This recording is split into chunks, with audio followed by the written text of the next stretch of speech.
आज हम बात कर रहे हैं ऑरोबिंदो फार्मा लिमिटेड की Q2 FY26 अर्निंग्स कॉल की, जिसने इस तिमाही में कई बड़े बदलाव और महत्वपूर्ण घोषणाएं की हैं। यह तिमाही ऑरोबिंदो के लिए सिर्फ एक नॉर्मल क्वार्टरली अपडेट नहीं थी, बल्कि एक स्ट्रैटेजिक ट्रांसफॉर्मेशन अपडेट थी जिसमें कंपनी ने API से लेकर biosimilars, US generics, Europe business और पेंजी बैकवर्ड इंटीग्रेशन तक पूरा रोड मैप बताया। कॉल की शुरुआत में कंपनी के CFO श्री सुब्रमण्यम ने बताया कि ऑरोबिंदो का इस तिमाही का कुल कंसोलिडेटेड रेवेन्यू 8,286 रुपए करोड़ रहा, जो साल दर साल 6% की स्थिर वृद्धि दर्शाता है। EBITDA 1,678 रुपए करोड़ रहा, यानी 20.3% मार्जिन, जो पिछले साल से 7% ज्यादा है। इसका मतलब है कि कंपनी का ऑपरेटिंग मॉडल लगातार मजबूत हो रहा है और इनपुट कॉस्ट तथा प्राइसिंग प्रेशर के बावजूद प्रॉफिटेबिलिटी बनी हुई है। अब बात करते हैं बिजनेस परफॉर्मेंस की। फॉर्मुलेशंस बिजनेस 7,325 रुपए करोड़ तक पहुंच गया, यानी 88% कंट्रीब्यूशन। US बिजनेस $417 मिलियन रहा और सबसे खास बात यह रही कि जिरव लिमिट के बिना भी US पोर्टफोलियो ने 6% क्वार्टरली ग्रोथ दिखाई।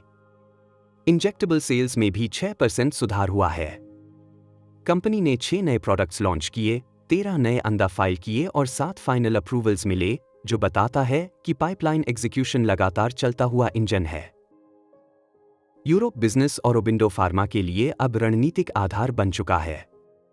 इस क्वार्टर में यूरोप से 2,480 रुपए करोड़ यानी 243 यूरो मिलियन रेवेन्यू आया, यानी 18% ग्रोथ।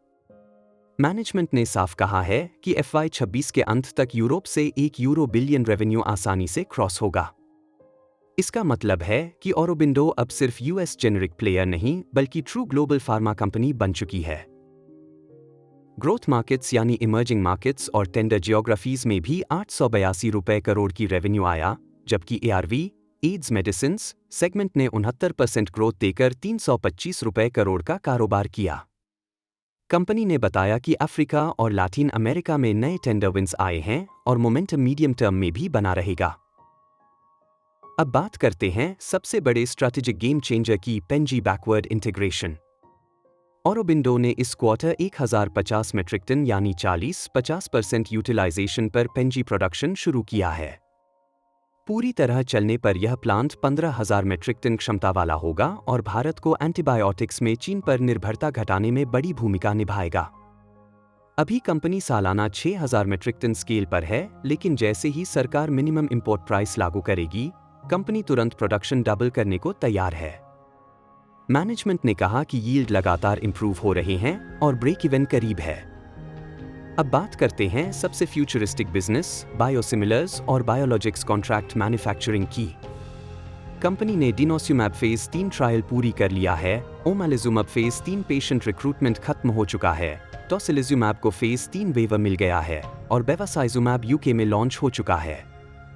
कंपनी 2026 में 7 बायोसिमिलर्स को यूरोप और 2 प्रोडक्ट्स को US में फाइल करने का प्लान रखती है, जो FY27-FY28 को इन्फ्लेक्शन ईयर बना देगा।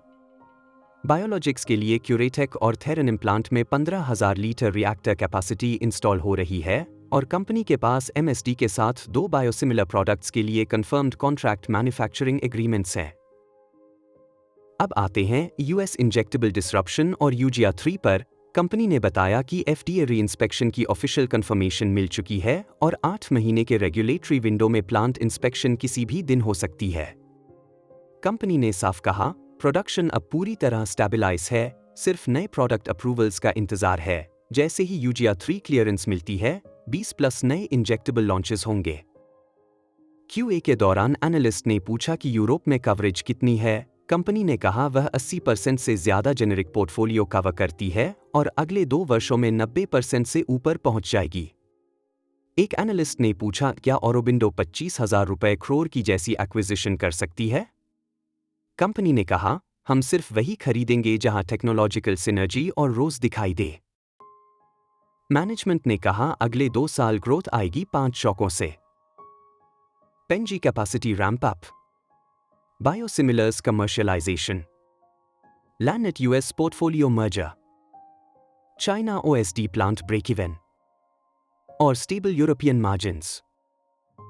कुल मिलाकर Q2 FY26 औरोबिंदो फार्मा के लिए steady numbers plus strong strategic execution वाला क्वार्टर था। कंपनी एक सामान्य जेनरिक निर्माता से अब biotech plus global formulation powerhouse की दिशा में बदल रही है। अगर आपको एनालिसिस पसंद आया तो लाइक करें, शेयर करें और कमेंट में बताएं अगली कॉल किस कंपनी की करवाएं। यह वीडियो सिर्फ शिक्षा के उद्देश्य से बनाया गया है, कोई निवेश सलाह नहीं है। निवेश से पहले SEBI रजिस्टर्ड इन्वेस्टमेंट एडवाइजर से सलाह लें।